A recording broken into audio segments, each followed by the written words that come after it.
인류를 가장 위협하는 적은 뭐냐? 외계인이 아니라 인공지능이 될 것이다. 기술 개발이 된다 하더라도 법적인 체계나 제도에 대한 보완점 이런 것들이 이루어지게 되려면 실제로 10년 이상이 걸린다는 거죠. 요새 기술이 노화가 누적이 되면서 이제는 중국 시장만 바라보다가 이제는 팽창이 되면서 미국과 유럽을 겨누기 시작을 했지 않습니까? 우리의 격차가 좁아졌기 때문에 우리의 먹거리를 제대로 안 한다면 굉장히 위기가 오지 않을까. 일단 레벨 4, 네. 4가 우리가 생각하는 모든 자율주행이 완벽하게 이루어지는 시작점이죠. 시작점이라고 본다고 했을 때 그게 한 5, 6년 후쯤에는 실현될 수 있을 것이다. 맞습니다. 법과 제도도 나오면서 이 앞으로 자동차 보험도 차에다가 책임을 물을 수 있어요. 지금은 사고 나면 다 본인 책임이지 않습니까? 네. 근데 그때 되면은 이 차에다 책임을 물을 수 있다는 얘기는 지금까지 수백 년 동안 인간 중심의 인격체 중심의 사람 중심이었거든요. 그렇죠. 근데 자율주행차는 하나에다가 법적 인격차라는 개념을 두는 거예요. 차에다 책임을 물을 수가 있어요. 그러면 이것에 대해서 보험이 나와야 되거든요. 그때는 나오죠. 근데 중요한 거는 사고가 생겼다. 그러면은 이 사고가 어떤 원인인지 찾아야 되거든요. 센서의 그렇죠. 문제인지 알고리즘의 문제인지 5G 같은 원격의 어떤 신호에 대한 체계가 문제인지 이런 것들을 종합적으로 검토를 해서 어느 게 문제인지 찾지 않으면은 똑같은 시스템을 쓰고 있는 뭐 전 세계 1억 대가 다 중지돼 있는 거거든요. 이런 것들 또 해킹에 대해서 방지할 수 있는 이런 것들도 나와야 될 것 같고 아마 이 미래의 사회는 그런 것도 나올 겁니다. 영화의 한 장면식으로 교통사고로 사망을 했는데 나중에 확인해 보니까 해킹에 의해서 살인 사건인 거죠. 그러게요. 그게 그 우리 충분히 가능합니다. 예, 공상과학 영화 같은 데서 나오는 그래서 그 미중 패권 전쟁에서 그 화웨이의 그 어떤 서버 장비들을 미국이 거부하는 것도 그것을 통해서 서로가 백도어라 그러지 않습니까? 백도어를 통해서. 예, 화웨이 장비. 그래서 국내에서도 지금 현재 일부 통신사 한 군데만 지금 남아 있거든요. 그래서 동맹국에서는 쓰지 말라 이런 얘기를 하는데 백도어에 대한 거 무시 못 하거든요. 그래서 그게 있다 보니까 어떤 나라 장비가 어떤 백도어가 들어간지 모르거든요. 그래서 그런 부분들 우려사항이 있고 거꾸로 또 중국 정부에서는 그렇잖아요. 맞대응으로 해서 공무원 중에서 테슬라 차량 끄는 친구들은 이 건물 내로 못 들어오게 만들어놨어요. 진짜 그 안을 통해서 테슬라를 통해서 그 모든 AI 인공지능 그 모든 정보가 또 올라가는 거 아니에요? 미국으로. 예, 미국으로 다 갑니다. 서버로. 그러니까 뭐냐면은 테슬라 차량 자체는 요새 최근에 들어와서 또 하나 활성화시키는 게 뭐냐면 내부 카메라가 원래 있어요. 네. 내부 카메라가 죽어 있었거든요. 그걸 활성화시킨다는 겁니다. 그러면 안에 있는 사람의 목소리와 카메라에 대한 기능들 또 주변에 각종 카메라가 7대 가지고 동원이 된다는데 이러한 정보들을 과연 입수를 해서 필요한 정보만 따가지고 버리는지 안 버리는지를 검토를 할 수가 없어요. 한 가지 예를 들어서 말씀드리면 이 3년 전에 한남동에서 모델 X 이 화재가 생겨서 부닥쳐서 이 한 명이 사망을 했었죠. 그 차주가. 근데 차주 자체가 워낙 유명한 로펌의 대표이기 때문에 이슈가 됐던 거 기억나실 겁니다. 제가 그래서 인터뷰도 그렇고 현장도 가보고 많이 제가 그런 걸 하니까요. 근데 이 우리가 말하는 사고 기록 장치의 기록이 안 되다 보니까 이게 망가져 가지고 안 되다 보니까 어떻게 의뢰를 했냐면 경찰이 테슬라의 서버를 활용을 해서 거기 있는 정보를 받았어요. 그러니까 뭐냐면 공중으로 날렸던 정보들 있죠. 그렇죠. 이걸 가지고 받아서 이걸 가지고 판단을 하니까 신뢰성이 떨어지지 않습니까? 얘네가 정보가 과연 괜찮은 정보인지 맞는 정보인지. 그러니까 사실 우리나라 입장에서는 어떤 정보를 어떻게 가져가고 어떻게 활용하는지. 그러니까 중국에서도 맞대응으로 해서 아예 근처도 오지 마. 테슬라 차량은. 이런 얘기가 나오는 거기 때문에 그래서 이런 것들이 이제 전쟁을 서로 하면서 굉장히 치열하게 싸우지 않을까라고 이렇게 보고 있습니다. 그래서 사실 이 자율주행이 활성화되기 위해서는 이제 여러 가지 필요한 법 제도가 필요하지만 사실 그 법은 일단은 세계법이 일단은 기준이 돼야 되지 않냐. 그 어떤 각 나라의 자율주행이 됐든 이런 데이터들을 총괄해서 관리하는 위원회 같은 세계적 기구가 그래서 중립적인 어떤 그 서로의 그 비밀 보장 이런 것들이 돼야지만 그 다음 단계로 아마 나라들에서 이게 가능하지 않겠냐 이런 얘기도 있더라고요. 그래서 나중에 이제 고민이 굉장히 많은 겁니다. 이 센싱해 줄 수 있는 방법이 워낙 많기 때문에 이 센싱이 개인 정보의 보호라는 측면도 있고 기밀에 대한 것들도 있기 때문에 이런 것들이 다니면서 이거 자체가 사실은 다 찍고 음성 녹음하고 다 할 수 있는 거거든요. 요즘 공무원이 됐든 아니면 어떤 범죄자들 이렇게 보면 이렇게 조사받을 때 그 구글 그 위치 추적 그거 가지고 다녔던데 몇 년 전까지 다 나와가지고 이 사람이 어디 시장을 주로 가고 어떤 거짓말이 다 드러나고 그렇죠. 그러니까 갈 데가 없는 거예요. CCTV 많죠. 이 대한민국 같은 데는 영상 블랙박스가 전체 차량의 70에서 80%죠. 가봤자 이것만 뒤지면 갈 데가 없는 거예요. 부처님 손바닥 아니라는 거죠. 그렇죠. 그러니까 사실 감시 사회가 됐다는 거고 그만큼 개인정보 보호 측면에 있어서는 우리나라는 우리가 지금 몸에 배어 있지만은 서양인들이 봤을 때는 니네는 그 손바닥 안에서 노는 어떻게 니네는 가만히 있냐 이러거든요. 근데 우리가 몸에 배어 있지 않습니까? 이번에 코로나 때문에 그런 것도 더 많지 않습니까? 그러니까 그때 우리 그 뭐 위치 추적 다 네, 하고 그렇죠. 공개하고 네. 이거 유럽 사람들은 미개하다고 그 미개하다고 그랬었죠. 말도 안 되는 거죠. 근데 우리는 몸에 이제 배어 있다 보니까 그런데 외국에서는 용납이 안 되는 거죠. 이게 개인정보 보호에 대한 것들이 어디선까지 할 것인가에 대한 거. 이게 왜 그러냐면은 이 차량용 영상 블랙박스를 20년 전에 처음에 도입을 할 때 국회에서 할 때 제가 관련돼 있었거든요. 그래서 그 당시만 해도 한 3년 정도 도입을 못했던 이유가 이게 뭐 사고를 객관적으로 볼 수 있는 가장 객관적인 증거 자료가 될 수 있다라는 가장 큰 강점이 있지만 또 한 가지는 개인의 정보 보호 측면에서 신뢰의 어떤 이 녹화와 음성에 대한 것들 있죠. 이런 것들은 어떻게 할 것이냐에 대한 것들 때문에 프라이버시 문제 때문에 2, 3년이 늦춰졌어요. 그래서 뭐 아시겠지만 독일 같은 경우는 아예 이거 영상 블랙박스 못 씁니다.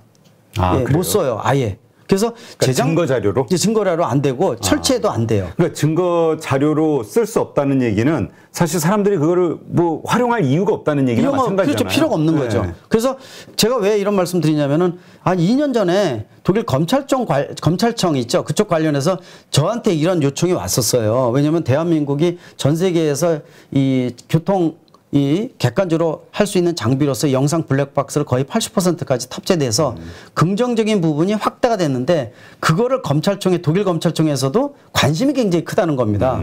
그래서 그런 거가 오면서 그쪽에서는 아예 엄두를 못 내니까 그래서 거기도 마찬가지로 우리 예전에 없을 때 어떻게 했어요? 현수막 설치해서 목격자를 찾습니다. 그거 많습니다. 그렇죠. 똑같은 거죠. 그 상황이.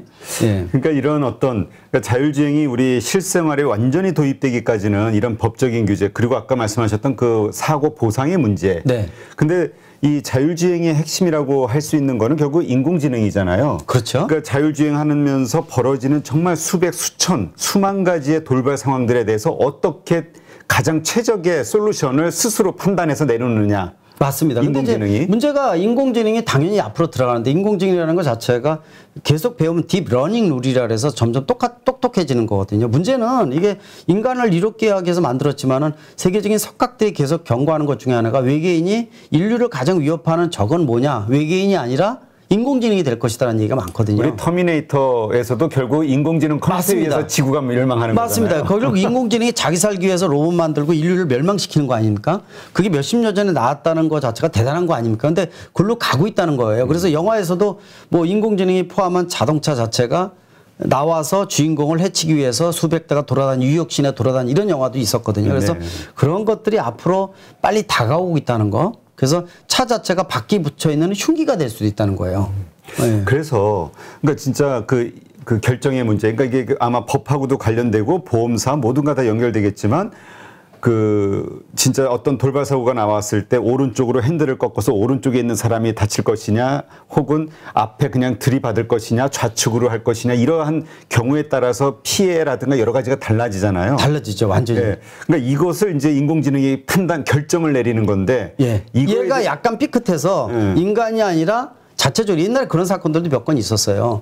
그러니까 이제 이게 딜레마가 생기는 상태가 수천 가지가 넘는다는 거예요. 인공지능이 만약에 차를 제어하게 되면요. 예를 들어서 그런 것들이 예전에 3년 전에 우리나라 대검찰청에서 국제형사법 대회가 있었는데 그때 자율주행차가 꼭지여서 저도 그때 참가를 했었거든요. 네. 발표도 해주고. 근데 그때 어떤 꼭지들이 나오냐. 예를 들어서요. 한번 생각을 해보세요. 횡단보도에 이 유치원생 노란 복장 입은 애가 4명이 지나가고 있어요. 4명이 손 들고 차례대로 지나가고 있는데 내가 그 앞에서 차를 운전하고 있는데 100km 달리고 있는데 브레이크가 고장난 거예요. 근데 사람은 만약에 브레이크가 고장나고 앞에 유치원생이 쭉 지나가고 있다 그러면은 꺾습니다. 그게 사람인 거예요. 그렇죠. 왜 꺾어서 내가 죽거나 그다음에 부상당하는 그 다음 문제예요. 무조건 꺾어요. 꺾는데 만약에 인공지능이 들어간 차가 똑같은 상황이었다. 그러면 안에 탑승객이 3명이다. 그러면 얘는 판단하거든요. 왼쪽 꺾으면 2명 죽고 오른쪽 꺾으면 3명이 다 죽어. 그러면 어떻게 판단하냐면은 야 아이들 중에서 거리가 먼 애를 사이로 해서 한 명만 밀어버리고 한 명만 죽이고 3명 살리자. 아, 그럴 수도 있겠네 또. 그런 것들이 수만 가지인 거예요. 그렇죠. 그러면 이거에 대해서 누가 책임질 것이냐. 이게 과연 정확한 판단이냐. 이것 때문에 난리가 나가지고요. 밤 11시까지 맥주 마시면서요. 변호사, 검사, 판사 난상 토론했어요. 저희가. 답이 없는 거잖아요. 그렇죠. 예. 그러니까 이런 얘기가 나올 수 있잖아요. 그러니까 말씀하신 대로 어떤 기술적인 발전에 의해서 그 현실 가능성이 있는 것이 앞으로 한 5, 6년 후라면 네. 그러나 실제로 도입될 수 있는 거는 아주 요원하다. 법적인 여러 가지 문제가 해결되고 10년이 넘는다. 왜냐하면 그런 의견이 있거든요. 기술을 이 엔지니어들, 공학자들은 일단 만든 것만 먼저 생각을 해요. 근데 이 이동수단이라는 것은 사람의 몫을 담보로 해주는 거니까 일반 가전제품까지 서 있어서 고장나면 그만이지만은 차는 고장나면 사람이 다 죽는 겁니다. 그렇죠. 예, 그래서 운행 가다가 전원이 나가버리면은 그냥 앞에 여러 가지 사고도 있지만 탑승객의 목숨이 왔다 갔다 하거든요. 이런 상태를 보게 되면은 실질적으로 이게 입증을 해서 기술 개발이 된다 하더라도 법적인 체계나 제도에 대한 보완점 이런 것들이 이루어지게 되려면 실제로 10년 이상이 걸린다는 거죠. 그래서 아까 예를 들어서 말씀드린 대로 20, 30km의 저속으로 움직이는 실내에서 도는 거라든지 또 능동식 안전장치 고령자를 위해서 또는 발레 파킹 기능 이런 것들로 응용을 해서 나오지 실제로 일반 이 우리가 일명 말하는 자율주행 전기차 정상적으로 운행하는 시속 100km 넘는 거 이런 것들이 운행되려면 시간이 많이 걸린다고 보셔도 정확할 것 같습니다. 그러니까 기술적으로는 5, 6년 후면 가능하겠으나 네. 이것이 완전히 도입이 될 것이냐의 문제는 이러한 문제들 때문에 윤리적인 문제잖아요. 이게. 그렇죠. 예. 이런 것들 때문에 상당히 더 길어질 수 있다. 맞습니다. 근데 이제 이런 것들이 누가 책임을 질 것이냐에 대한 것들이 국가적인 차원에서 좀 틀리다고 볼 수는 있어요. 미국 같은 데서는 이런 사고가 나서 실제로 테슬라 차량으로 인해서 오토파일럿 자동으로 놓고 불법으로 무게추 달아서 핸들을 자본식으로 형태로 해가지고 그냥 눌러놓고 잠자거나 술 먹거나 네. 그래서 또 영화 보거나 하는 사람이 10명이 넘거든요. 근데 우리나라 같이 만약에 똑같은 사고 10건 생겼다고 생각해보세요. 이 회사 망합니다. 그렇죠. 우리나라는 규제 일변도의 포지티브 정책이거든요. 그래서 나라별 특성에 따라서 좀 틀린데 미국이나 이런 네거티브 정책을 시행하는 국가들 입장에서는 이런 게 개발되면 시장이 일단 풉니다. 그리고 보험을 만들어서 이 보상을 해준다 이런 체계를 잘 만드는데 우리나라 같은 경우는 입증에 대한 거 네가 책임질 일이라는 부분이 있기 때문에 그렇죠. 미국은 5년 후에 도입되면 우리나라는 8년, 9년 후에 도입이 되는. 그래서 그런 것들도 시장에 따라서 형태가 틀리다고 볼 수가 있습니다. 근데 이제 말씀하신 대로 이제 국가별 정책에 따라서 혹은 그 문화에 따라서 이게 그 속도가 많이 달라질 수 있는데 네. 사실 서방 세계 같은 경우는 아까 말씀하신 개인정보의 프라이버시에 대한 이러저러한 이슈들 때문에 이것이 좀 더 딜레이 되거나 제약이 좀 많이 있을 수 있겠으나 네. 지금 가장 미국하고 패권 경쟁을 하고 있는 중국 같은 경우는 그 뭐 중앙 독재 국가다 보니까 그렇죠. 정부의 당이 결심하면 끝나는 거잖아요. 그래서 뭐 기업적인 논리가 필요 없어요. 네. 오늘 사인해도요. 내일 무효하면 그만이기 때문에 그래서 제가 항상 뭐 기업체들 대기업이나 중소기업, 중견기업 자문해주면서 그런 얘기를 해요. 사회주의 국가나 공산주의 국가에서는 지금 러시아도 마찬가지잖아요. 중국도 비슷하거든요. 그러니까 투자나 이런 것들 할 때는 굉장히 고민을 많이 해야 되거든요. 예를 들어서 이 알리바바 같은 경우에는 마윈 회장 같은 경우는 그렇지 않습니까? 이게 용납이 안 되는 거잖아요. 예. 디디 출신 같은 우리가 말하는 중국의 우버라는 회사들도 그렇게 뜨다가 한 번에 예전에 그 아시잖아요. 100주년 공산 그 행사 있죠. 그 전날 뉴욕 상장을 했거든요. 전날 뉴욕 상장에서 찍혔어요. 예. 그게 말이 되는 거잖아요. 안 돼. 그게 말이 안 되잖아요. 당에서 그랬겠네. 너는 왜 이렇게 눈치가 없니?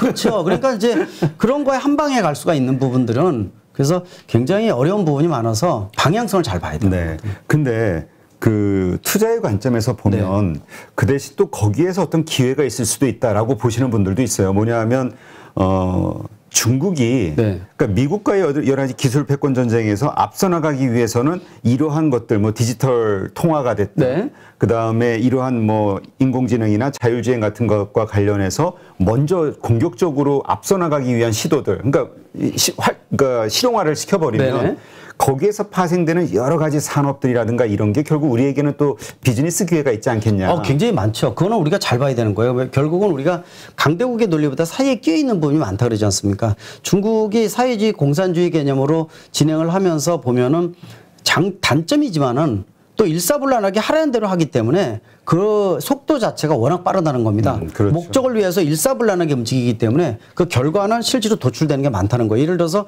10여 년 전에 시진핑 정부에서 야, 이 내연기관은 대한민국과 비슷하게 흉내내서 하려 했더니 엔진과 변속기 같은 원적 기술 확보에 실패를 했어요. 그러다 보니까 목적이 두 가지였습니다. 이 상태로 계속 하이브리드 가면은 우리가 종속될 수밖에 없어. 아예 도토리 키직인 전기차를 하자. 그게 첫 번째 요소입니다. 원래 가장 중요한 요소가 독립적으로 우리가 주도할 수 있는 퍼스트 무버가 되자라는 게 중국의 전기차의 정책이었다 이렇게 보고 두 번째는 베이징이나 상해 같이 오염원이 많아서 안에를 친환경차로 바꿔서 여러 가지 문제점 기후 환경 개선을 하자라는 측면인데 이건 세컨드 두 번째거든요. 그래서 그 효과가 10년 이상 한데 벌써 나오기 시작을 했었습니다. 네. 그래서 지금 버스 같은 경우에는 거의 상당 부분이 국내 수입되는 게 다 중국산 전기버스고요. 또 요새 기술이 노하우가 누적이 되면서 이제는 중국 시장만 바라보다가 이제는 팽창이 되면서 미국과 유럽을 겨누기 시작을 했지 않습니까? 그리고 전기차의 완성도도 뛰어나고 CATL 같이 배터리 같은 경우에도 인산철 배터리 중심에서 NCM 같은 리튬이온 배터리로 확장하는 거 보십시오. 기술 수준도 많이 올라왔거든요. 굉장히 무섭다는 거예요. 그러니까 우리의 격차가 좁아졌기 때문에 우리의 먹거리를 제대로 안 한다면은 굉장히 이 위기가 오지 않을까라는 측면에서 고민은 상당히 많다고 볼 수가 있습니다. 그래서 그런 고민을 많이 하시더라고요. 중국하고 경쟁을 해야 되는 글로벌리 경쟁을 해야 되는 산업이나 그 섹터의 기업이 과연 생존 가능성이 있겠느냐. 왜냐면 거기는 내부 자체 시장에서만도 키워주는 그 뭐랄까요 내수의 그 파워가 있잖아요. 그러면 그리고 배터리도 노골적으로 자국산 배터리면 비용을 주거든요. 그 보조금. 보조금 싫으면 관도. 이게 강대국의 논리예요. 그러니까 이 대한민국의 FTA가 세계에서 가장 많이 돼 있는 국가 중에 하나지만은요. 중요한 것이 이제 강대국의 논리로 작용을 하게 되면은 FTA고 뭐고도 굉장히 어려워지는 거죠. 그러니까 바이든 대통령이 트럼프에 이어서 가장 큰 유전자를 크게 두 가지를 받는데 하나는 미중 간의 경제 갈등이 더 심화된 거고요. 또 한 가지는 자국 우선주의 바이 아메리칸 선언을 했다는 겁니다. 그래서 이제는 뭐 미국 안에다 밸류체인 만들어라. 우리도 그러니까 배터리도 다 글로 가는 거 아니에요? 그래서 미국에다 배터리 공장 만들어. 미국에서 차 만들고 노조가 있는 데만 지원을 하겠어. 그렇죠. 보조금. 그래서 갈 수밖에 없는 거예요. 국내에서 만들어서 완성차 나가면 좋겠지만은 이제 그런 것들이 장벽으로 작용을 하니까 과연 또 거기다 생각지도 않았던 우크라이나 침공 문제라든지 각종 문제가 생기면서요. 생각지도 않은 변수가 많아지면서 먹거리를 해외 수출을 통해서 찾고 있는 대한민국의 입장에서는 운신의 폭이 좁아지는 겁니다. 원자재는 하나도 안 나오죠. 세계적인 3사의 배터리사가 있지만은 하나도 안 나와. 지금 나오면 땅이라도 파고 아랍에미레이트 같은 데 땅 파면 아무 데나 검은 물 나온다는데 우리는 금수강산인데 지금 그런 것도 좀 한 곳에 나오면 더 납니까 좀? 없어요. 그래서 이 기술과 이런 걸 하지만은 결국은 수입을 해서 원자재를 활용하는 그렇죠. 거니까 고민은 많고 해결 과제는 많다 이렇게 보고 있습니다.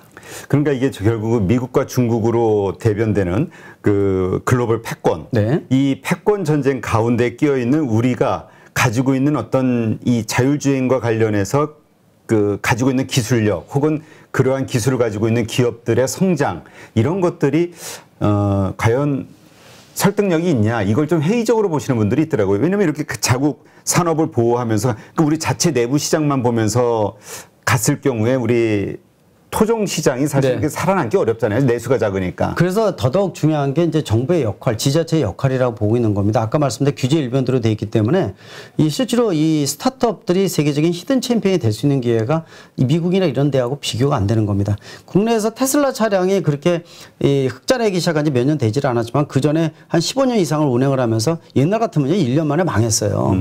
미국이기 때문에 가능하고 이런 기업이 나왔다 볼 수가 있거든요. 그러니까 힘들게 만든 스타트업 좋은 원천 기술을 갖고 글로벌 시장을 공략을 하기 위해서는 지원도 많이 받아야 되는데 실제로 스타트업 뭐 저도 자문을 많이 해주지만은 뭐 그 자금이 있죠. 자금 지원 받으려면은 결국 말만 기술적인 거 가지고 돈을 꿔주겠어 이러지만 결국 담보가 뭔데? 그렇죠. 결국 보증서 줄게 그러는데. 그러면 이 상태에서는요 굉장히 어렵다는 겁니다. 그러니까 이런 데를 뚫고 세계적으로 성공했다. 대단한 분들입니다. 대단한 분들이에요. 그러니까 어려운 여건에서. 네.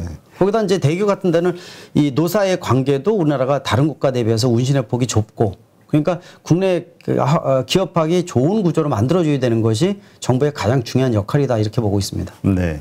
자, 그렇다면 이런 글로벌 패권과 관련된 여러 가지 그 변수들까지도 감안했을 때 한국의 자율주행 산업 섹터가 살아남기 위해서 혹은 성장하기 위해서 가장 필요로 하는 아주 중요한 기술이랄까요? 아니면은 뭐라고 해야 될까요? 그런 것들이 어떤 거라고 보세요? 일단은 자율주행 관련해서는 말씀드린 대로 모든 과학기술의 총합이거든요. 네. 사이사이 역할 분담이 다 틀리다고 보고 있어요. 일단 아까 말씀드린 이 알고리즘을 갖고 있는 회사들이 제가 알고 있는 예, 인공지능을 포함한 알고리즘, 3D 알고리즘을 갖고 있는 회사들이 몇 개가 있습니다. 근데 괜찮은 기업들이 있어요. 근데 먼저 이 3D 우리가 이제 알고리즘이라고 하면은 뭔가 이렇게 우리 연결 사다리 뭐 네네. 쉽게 이런 정도로만 이해가 되는데 이 3D 알고리즘이라는 게 뭔지 뭘 생각하시면 되냐면은 예를 들어서 센서가 일반 자율주행차가 많은 경우에는 40개에서 60개까지 있습니다. 네. 그러니까 사방에 카메라와 레이더 센서, 라이다 센서 이런 것들이 포진하고 있거든요.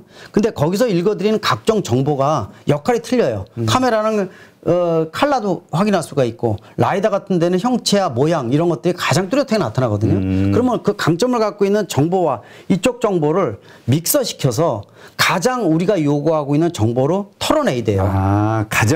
이가 종합적인 조각조각들의 정보가 모였을 때 네.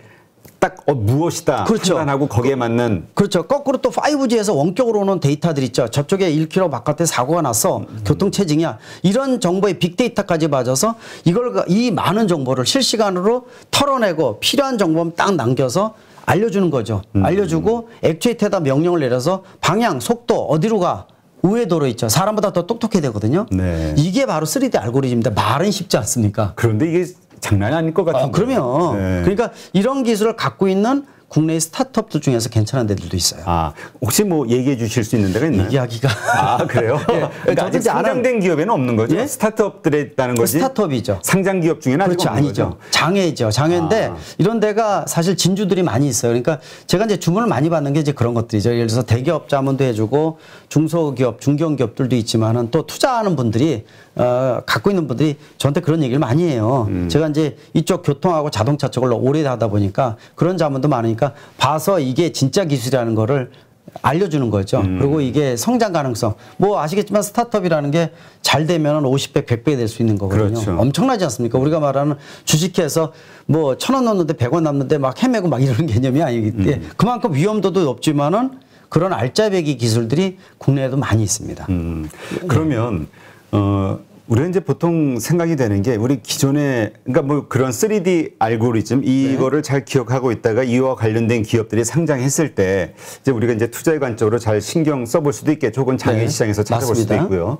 근데 이러한 것들 우리 뭐 현대차라든가 기아 항상 이 소프트웨어라든가 이런 거에 대한 그 부족함 이걸 지적을 받고 있는데 이런 기업들이 그런 스타트업을 정말 적극적으로 M&A를 하거나 해가지고 빠르게 이 분야를 키워나갈 가능성은 없는 건가요? 있어요. 지금도 하고 있어요. 하고 그래요? 있고요. 이미 그래서 이런 기업들은 벌써 기업 사냥꾼들이 많이 있어요. 내부적으로. 그래서 자금은 얼마든지 가능하고 국내뿐만 아니라 해외 시장에서 찾고 있습니다. 그래서 그걸 골라내서 이 투자를 하고 그래서 클 때까지 성장을 시켜주는 거죠. 이 인큐베이터에서 벗어날 수 있게끔. 그래서 그런 부분들이 많고 또 특히 이제 그래서 긍정적으로 보는 게 예를 들어서 현대차는 정의선 회장이 취임을 하면서 이 예전하고 틀리잖아요. 그래서 그렇죠. 제일 중요한 게 이종 간의 결합, 저가의 동침, 그 다음에 합종 연행부터 그러니까 누가 많이 몸을 섞는가가 성공의 관건이거든요.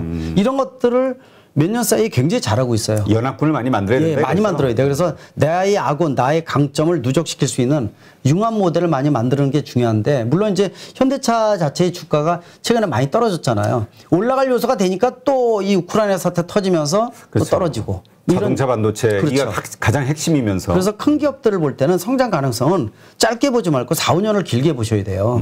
그래서 제가 이제 항상 그런 것들 자문 받으면은 스타트업 같은 데는 이제 그걸 보는 눈이 중요하지만은 중요한 대기업 같은 경우에는 방향성을 보고 전체적으로 4, 5년을 묻어놓는다는 개념으로 하면은요, 분명히 손해보지는 않거든요. 이제 그런 개념 봐야 되는데, 당장 뭐 2, 3개월, 4, 5개월 이런 식으로 보면은 너무 짧습니다, 보기에는. 근데 그 현대차 같은 경우 제가 지금 회사 이름이 정확히 떠오르지 않는데, 미국의 그 스타트업 자율주행과 관련, 그러니까 인공지능, 이거 관련된 기업 투자했었잖아요. 했죠. 그거 많이 도움받고 있어요. 지금 이제 이미 어느 정도 활성화돼서 지금 현재 이 현대차에 들어가는 자율주행 기술은 얘네 거를 응용을 해서 많습니다. 그래서 실질적으로 그 부족한 소프트웨어가 부족하다 이 지적받는 것들이 그러한 것들을 통해서 실제로 많이 갭이 메꿔주고 있나요? 메꿔주고 있는 거죠. 그러니까 하나만 가지고는 안 되고 예를 들어서 자율주행이라는 것이 아까 알고리즘 말씀드렸지만은 한 가지가 아니라 아까 테슬라는 카메라만 가져간다 그랬잖아요. 네. 알고리즘의 형태나 모양, 진행 방법, 방향성은 똑같지만은 방법이 다 틀리거든요. 그러니까 이런 기업들, 앱티브이죠, 앱티브. 앱티브일 겁니다. 앱티브인데 그런 회사들이 역할이 틀려요. 그러니까 이제 그쪽의 알고리즘을 뭐 산타모니카 해변 쪽에다가 이 기술을 올해부터 뭐 여름부터 적용한다 이런 얘기 뉴스 나오잖아요. 그래서 그런 스타트업들이 싸게 괜찮은 것들을 여러 가지 응용을 해서 그중에서 물론 다 성공하는 건 아니지만은요. 그래서 그런 부분들을 굉장히 잘하고 있다. 근데 좀 더 가속도를 높이고 있다. 이렇게 보시면 더 정확할 것 같습니다. 네, 그렇군요. 누구나 1시간 안에 200개 종목에서 좋은 종목을 고를 수 있는 그런 능력을 배양할 수 있도록 제가 도와드리려고 그렇게 하고 있습니다.